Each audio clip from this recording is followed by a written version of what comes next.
ನನ್ನ ವಾರ್ಡಿನ ಜನತೆಗೆ ಹೇಳ್ತೀನಿ, ಎಲ್ಲಾ ರೀತಿ ಕೆಲಸ ಮಾಡ್ಕೊಡ್ತೀವಿ, ಯಾರು ಆತಂಕಕ್ಕೆ ಒಳಗಾಗೋದು ಬೇಡ. ನಮ್ಗೆ ವಿಪ್ ಕೊಡಕ್ಕೆ ಬರಲ್ಲ ಅವರು. ಯಾಕೆ ಅಂತಂದ್ರೆ ಅವ್ರಿಗೆ ಯಾವುದೇ ರೀತಿ ನಮ್ಗೆ ಅನುಕೂಲ ಆಗೋ ತರ ನಡ್ಕೊಂಡಿಲ್ಲ ಯಾರು ಶ್ರೀನಿವಾಸ ಮೂರ್ತಿ ಅವರು. ನಾವು ಸಂವಿಧಾನದ ಅಡಿಯಲ್ಲೇ ಗೆದ್ದು ಬಂದಿದೀವಿ ತಾನೆ. ನಮ್ಮನ್ನ ವಜಾ ಮಾಡಿ ಅಂತ ನೀವು ಕಳಿಸ್ತೀರಾ, ಜನಗಳು ಓಟ್ ಹಾಕಿ ನಮ್ಮನ್ನ ಗೆಲ್ಸಿದಾರಲ್ಲ, ಅದಕ್ಕೆ ಬೆಲೆ ಅಲ್ವಾ? 23 ಜನದ ಭವಿಷ್ಯ ಹಾಳು ಮಾಡಕ್ ಹೊರಟಿದ್ರು ನೀವು ಶ್ರೀನಿವಾಸ ಮೂರ್ತಿ ಅವರು. ಅವತ್ತು 23 ಜನ, ಇವತ್ತು 7 ಜನ ಭವಿಷ್ಯ ಹಾಳು ಮಾಡಕ್ ಹೊರಟಿದ್ದೀರಾ. ಈ ತರ ನೀವು ಭಿಕ್ಷೆ ಬೇಡಿ ಕರೆಯೋ ಬದಲು ನಮ್ಮನ್ನ ವಿಶ್ವಾಸಕ್ಕೆ ತಗೊಂಡು ನಿಮ್ ಜೊತೆಲೆ ಮಾಡಿಕೊಂಡಿದ್ರೆ ಇವತ್ತು ಕಷ್ಟ ಬರ್ತಾ ಇತ್ತಾ? 23 ಜನ ಕೋರ್ಟ್ಗೆ ಕೊಟ್ಬಿಟ್ಟು ನಾವು ಗೆದ್ದು ಬಂದ ಮೇಲೆ ನೀವು ನಮ್ಮವರು ಅಂತ ಹೇಳಕ್ಕೆ ಯಾವ ನಾಲ್ಗೆಲ್ಲಿ ಹೇಳ್ತೀರಿ ಶ್ರೀನಿವಾಸ ಮೂರ್ತಿ ಅವರೇ? ನೀವು 10 ವರ್ಷದ ಏನೂ ಮಾಡ್ದಿಲ್ಲದ್ದು 2.5 ವರ್ಷದಲ್ಲಿ ನಮ್ಮ ಶ್ರೀನಿವಾಸ್ ಅವರು MLA ಅವ್ರು ಮಾಡ್ತಾ ಇದ್ದಾರೆ. ನಮ್ಗೆ ವಿಷಯ ಅಂತ ಕೆಲಸ ಮಾಡಿದ್ರೆ ಶ್ರೀನಿವಾಸ ಮೂರ್ತಿ ಅಂತ ಹೇಳಕ್ ಬಯಸ್ತೀನಿ. ಇವತ್ತು ತುಂಬ ಜನ ನನಗೆ ಫೋನ್ ಮಾಡ್ತಾ ಇದ್ದಾರೆ.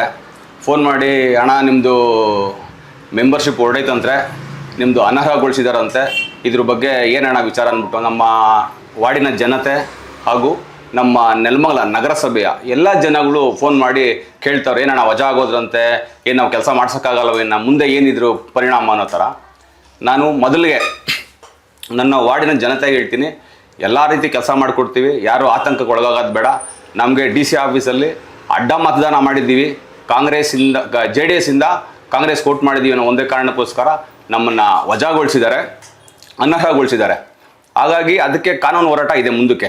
ಯಾಕೆಂದರೆ ನಾವು ಹೈಕೋರ್ಟ್ಗೆ ಅಪ್ಲಿಕೇಶನ್ ಹಾಕೋಣ ರೆಡಿ ಮಾಡ್ಕೊಂಡಿದ್ದೀವಿ, ಅದಕ್ಕೆ ಹೋಗ್ತೀವಿ.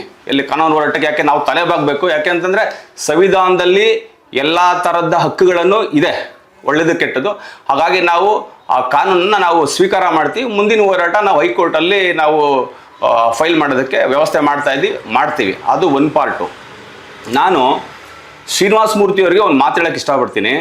ಶ್ರೀನಿವಾಸ ಮೂರ್ತಿ ಅವ್ರಿಗೆ, ಮಾಜಿ MLA ಅವ್ರಿಗೆ, ನಮಗೆ ವಿಪ್ ಕೊಡೋಕ್ಕೆ ಬರಲ್ಲ ಅವರು. ಯಾಕೆ ಅಂತಂದರೆ ಅವ್ರಿಗೆ ಯಾವುದೇ ರೀತಿ ನಮಗೆ ಅನುಕೂಲ ಆಗೋ ಥರ ನಡ್ಕೊಂಡಿಲ್ಲ ಯಾರು ಶ್ರೀನಿವಾಸ ಮೂರ್ತಿ ಅವರು. ನೀವು ನೋಡಿರ್ಬೋದು, ಲಾಸ್ಟ್ ಟೈಮು 2019ರಲ್ಲಿ ಅನಿಸುತ್ತೆ, ಅವರು ನಾವು ಗೆದ್ದಂಥ ವಸ್ತ್ರಲ್ಲಿ, ಯಾರು ಶ್ರೀನಿವಾಸ ಮೂರ್ತಿ ಅವ್ರನ್ನ ಗೆದ್ದಂಥ ವಸ್ತ್ರಲ್ಲಿ ಅವ್ರದ್ದೇ ಲೆಟ್ರೇಡಲ್ಲಿ ಸಹಿ ಮಾಡಿ ಕುಮಾರಸ್ವಾಮಿ CM ಆಗಿರ್ತಾರೆ. ಆ CM ಆಗಿರೋ ಕಾಲದಲ್ಲಿ ಅವ್ರು ಹೋಗ್ಬಿಟ್ಟಲ್ಲಿ ಕೊಡ್ತಾರೆ, ಇವರು ಪುರಸಭೆ ಗೆದ್ದಿರೋದು, ನಗರಸಭೆಗೆ ಇವರು ಅರ್ಹರಲ್ಲ, ಇವ್ರನ್ನ ವಜಾ ಮಾಡಿ ನಗರಸಭೆ ಚುನಾವಣೆ ಮಾಡಿ ಅಂತ ಹೇಳ್ತಾರೆ. ಅದ್ರ ವಿರುದ್ಧವಾಗಿ 23 ಜನನೂ ಸಹ ನಾವು ಹೋಗಿ ನಾವು ಧಿಕ್ಕಾರಕ್ಕೆ ಹೋಗ್ತೀವಿ ನಗರಸಭೆ ಮುಂದೆಗಡೆ. ಧಿಕ್ಕಾರ ಕೂದ ತದನಂತರದಲ್ಲಿ ತಿರ್ಗಾ ಹೈಕೋರ್ಟ್ಗೆ ಹೋಗುತ್ತೆ ಕೇಸು. ಹೈಕೋರ್ಟ್ ನಮ್ಮ ವಿರುದ್ಧವಾಗಿರ್ತಾರೆ, ಸಿಂಗಲ್ ಬೆಂಚಲ್ಲಿ, ಡಬಲ್ ಬೆಂಚಲ್ಲಿ ನಮ್ಮ ವಿರುದ್ಧವಾಗಿರ್ತಾರೆ. ಇಲ್ಲಿ ಲೆಟ್ರ್ ಕೊಡ್ತೀರಾ, ನಿಮ್ಮದೇ ಸಹಿ ಮಾಡಿ ಕುಮಾರಸ್ವಾಮಿ ಅವ್ರ ಸರ್ಕಾರ ಇರೋ ಟೈಮಲ್ಲಿ ಕುಮಾರಣ್ಣವ್ರಿಗೆ ಲೆಟ್ರ್ ಕೊಡ್ತೀರಾ, ಇವ್ರನ್ನ ವಜಾಗೊಳಿಸಿ ನಗರಸಭೆ ಎಲೆಕ್ಷನ್ ಮಾಡಿ ಅಂತೇಳಿ. ಸ್ವಾಮಿ, ನೀವು ಹೆಂಗೆ 10 ವರ್ಷ ನೀವು ಇಲ್ಲಿ ಆಡಳಿತ ಜನಗಳು ಆಯ್ಕೆ ಮಾಡಿ ಕಳಿಸಿದ ಮೇಲೆ ನಿಮಗೆ ಹೆಂಗೆ 10 ವರ್ಷ ಅಧಿಕಾರ ಸಿಕ್ತೋ, ನಮ್ಮನ್ನು ಜನಗಳೇ ತಾನು ಆಯ್ಕೆ ಮಾಡಿರೋದು. ನಾವು ಸಂವಿಧಾನದ ಅಡಿಯಲ್ಲೇ ಗೆದ್ದು ಬಂದಿದ್ದೀವಿ ತಾನೆ. ನಮ್ಮನ್ನು ವಜಾ ಮಾಡಿ ಅಂತ ನೀವು ಕಳಿಸ್ತೀರಾ, ಜನಗಳು ಓಟ್ ಹಾಕಿ ನಮ್ಮನ್ನು ಗೆಲ್ಸಿದಾರಲ್ಲ, ಅದಕ್ಕೆ ಬೆಲೆ ಅಲ್ವಾ? 23 ಜನದ ಭವಿಷ್ಯ ಹಾಳು ಮಾಡಕ್ಕೆ ಹೊರಟಿದ್ರು ನೀವು ಶ್ರೀನಿವಾಸ ಮೂರ್ತಿ ಅವರು. ಅವತ್ತು ಇವಾಗ ಏನು ಮಾಡಿದ್ದೀರಾ? ನಮ್ಮ 7 ಜನದ ಭವಿಷ್ಯ ಹಾಳು ಮಾಡಕ್ಕೆ ಹೊರಟಿದ್ದೀರಾ. ಅವತ್ತು 23 ಜನ, ಇವತ್ತು 7 ಜನ ಭವಿಷ್ಯ ಹಾಳು ಮಾಡಕ್ಕೆ ಹೊರಟಿದ್ದೀರಾ.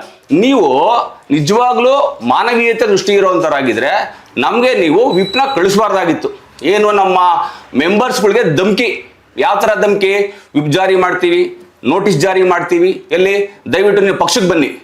ಈ ಥರ ನೀವು ಭಿಕ್ಷೆ ಬೇಡಿ ಕರೆಯೋ ಬದಲು ನಮ್ಮನ್ನು ವಿಶ್ವಾಸಕ್ಕೆ ತಗೊಂಡು ನಿಮ್ಮ ಜೊತೆಲೇ ಮಾಡಿಕೊಂಡಿದ್ರೆ ಇವತ್ತು ಕಷ್ಟ ಬರ್ತಾ ಇತ್ತಾ? ನಮ್ಮ ಸ್ನೇಹಿತರುಗಳು ಮನೆಗೂ ಎಲ್ಲಿ ನೋಟಿಸ್ ಜಾರಿ ಮಾಡಕ್ಕೆ ಬಂದಾಗ ಏನೋ ಕಾರಣ ಅಂತ ನಾವು ಮನೆಯಿಂದ ಆಚೆ ಹೋಗಿರ್ತೀವಿ, ಲೇಡೀಸು ಮಕ್ಕಳು ಮನೇಲಿ ಇರ್ತಾರೆ.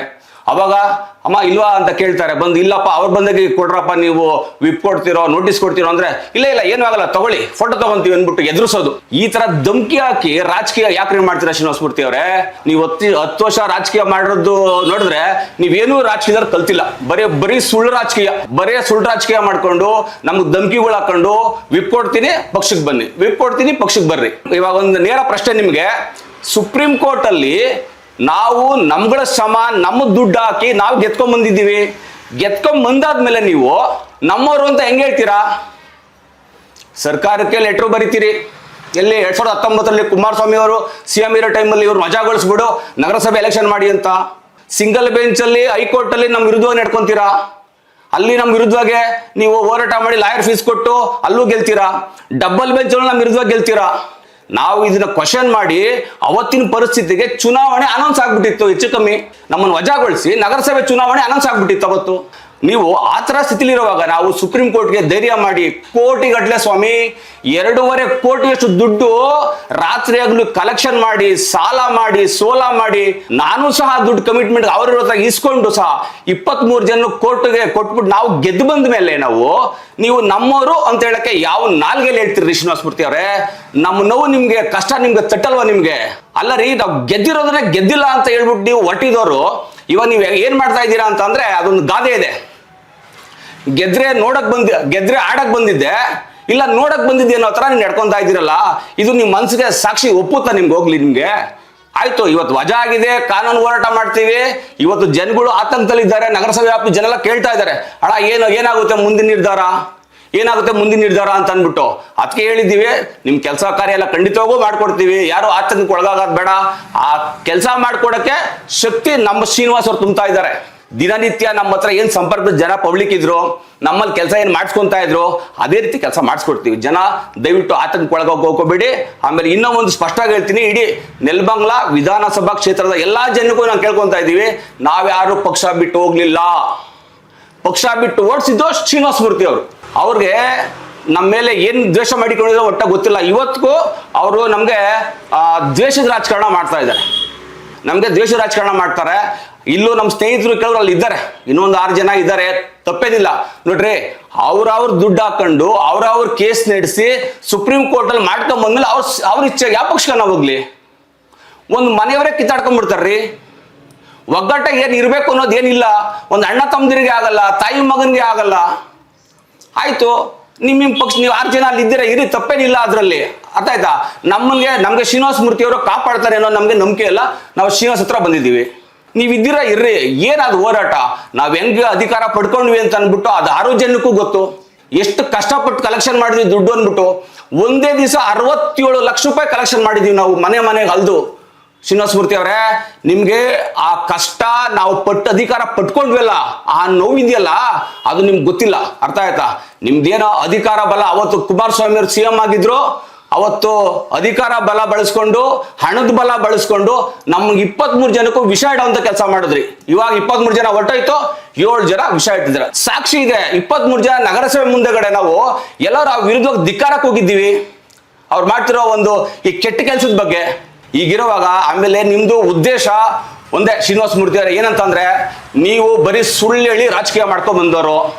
ಈ 10 ವರ್ಷ ಏನೂ ಕೆಲಸ ಮಾಡ್ಲಿಲ್ಲ, ಬರೀ 0 ನಿಮ್ ಕೆಲಸ. ಅರ್ಥ ಆಯ್ತಾ? ಇಲ್ಲಿ ನಮ್ಗೊಂಥರ ಮೋಸ ಮಾಡಕ್ ಹೋಗ್ತೀರಾ, ನೆಲಮಂಗಲ ವಿಧಾನಸಭಾ ಕ್ಷೇತ್ರ ಜನಕ್ಕೆ ಒಂಥರ ಮೋಸ ಮಾಡಕ್ ಹೊರಟಿದ್ದೀರಾ. ನಮ್ಮ ಶ್ರೀನಿವಾಸ್ ಅವರ ಏಳಿಗೆ ನೀವು ಸಹಿಸ್ತಾ ಇಲ್ಲ. ಎಲ್ಲಿ ಅವರ ಅಭಿವೃದ್ಧಿ ನೋಡಿ ನಿಮ್ಗೆ ಹೊಟ್ಟೆ ಉರಿ ಸ್ಟಾರ್ಟ್ ಆಗೈತೆ.